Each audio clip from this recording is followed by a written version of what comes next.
This is a look at the piano accompaniment style, specifically of Elton John, and specifically for the song Tiny Dancer, but it applies to a lot of the early Elton John songs.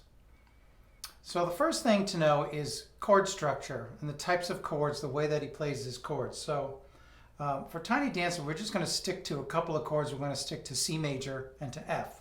So here's a C major chord, C, E, G.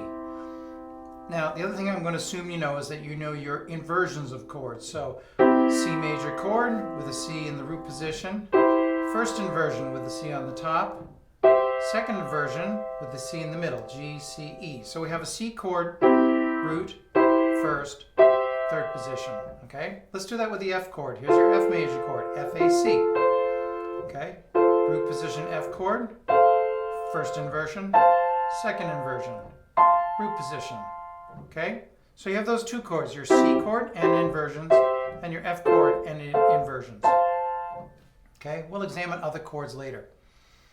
Now what I want you to do is to play an octave C, and in the bottom, play the other two notes of the C chord. So this is what's called an octave voicing for the chord. So I have a C chord, but I've doubled the octaves. Okay, now I can do the same thing now with the E's. And here's my second inversion. In other words, here's my G and my C. Okay, so I have a C chord, second inversion.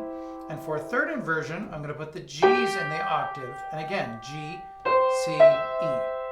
Okay, so now I have my three inversions of a C chord, but I'm doubling the octaves. C, E, G, this way. C. Okay, let's do that with an F chord. Here's my F chord. Double the F, so F octave, A octave, C octave. The other two notes of the F chord now are the A and the C. So here's the root position. There's the first inversion, A, C, F, A. And here's the second inversion, C, F, A, C. Okay, so I have an F chord this way, second inversion. Okay. Now let's move a little more smoothly between those two chords, okay? Because I can move from a C chord to an F chord this way by keeping the C in the bottom. So I have a C root position chord to an F second inversion chord. I can do the same thing now, holding the octaves, okay? So if I keep the C's, there's a C chord, there's an F chord, okay? I could do it this way. Here's an F chord. Here's the C chord, C, F. Okay, I could do it this way. Here's a C chord with the G's to an F chord. Okay, so a C chord to an F chord, a C chord to an F chord, a C chord to an F chord.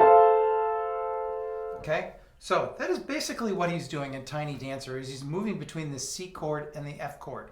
Okay. So in the introduction, he plays the C chord this way, and he's just going from a C chord to an F chord. He's not even doubling the octave on the F. Okay?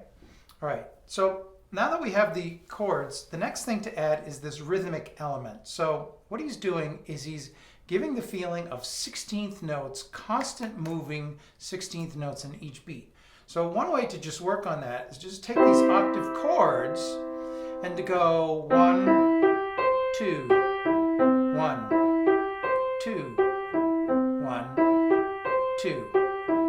Okay? Notice how I'm holding that last 16th note into the next beat. 1 and 2 and 1, 2. That's on the C chord. Now I could do it with the F chord. 1 and 2. And 1, 2. I could go back and forth. 1, 2, 1, 2. Okay, so there's the first exercise that you should get used to. It's just this back and forth between your C chord and your F chord. Okay? Now let's be a little bit more specific about the rhythm that he's using. In Tiny Dancer, what he's doing is he's arpeggiating this chord, but then he's playing this block chord on the 4th, 16th note. So he's going.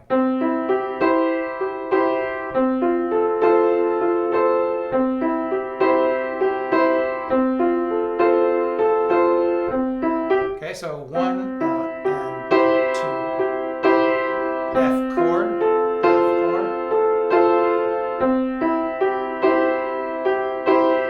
Notice how I'm leaving my thumb available for the C. Okay, so the other two notes, these two notes are the notes that are moving. The fingers, these two fingers are the fingers that are moving.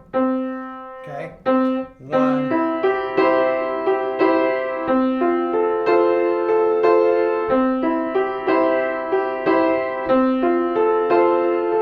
Okay, so my beat is very slow. 1, 2, 3, 4. 1, 2, 3, 4. Okay, but I've got this constant 16th note rhythm going underneath. Okay, here's what's happening with the left hand. The left hand is also keeping that feeling of 16th notes. So if you notice, just in the verse, your chords are C and then F over C, which basically means your C is staying in the bottom.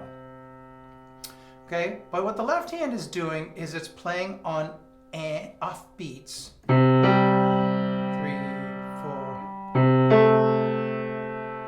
Sometimes it's going 1 and 1 and. Sometimes it's going 1 and 2.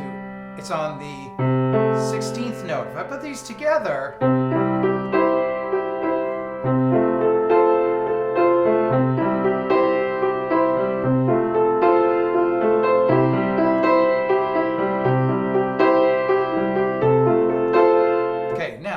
you can go between playing these full octave voicings or just going between playing a 3-note chord. So sometimes you could do this.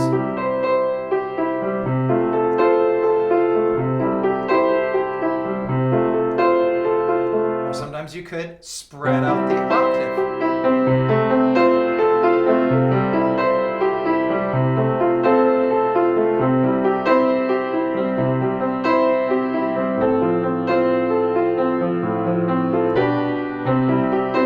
Sneaks in a little G chord.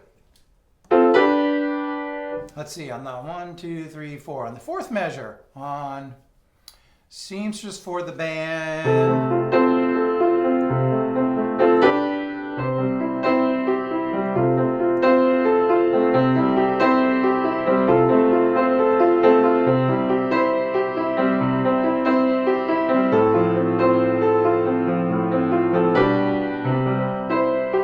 So if I do this a little faster now, up to speed, all right? We've got the introduction, which is up here.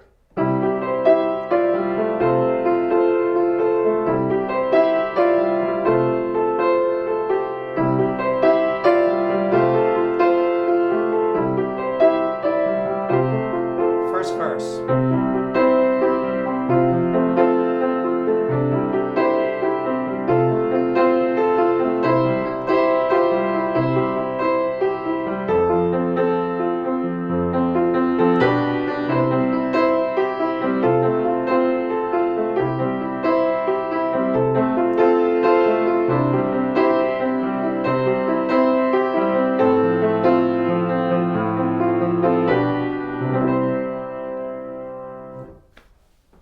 Okay, that's the first verse. Work through that, and we'll get through the chords in the second part of the first verse.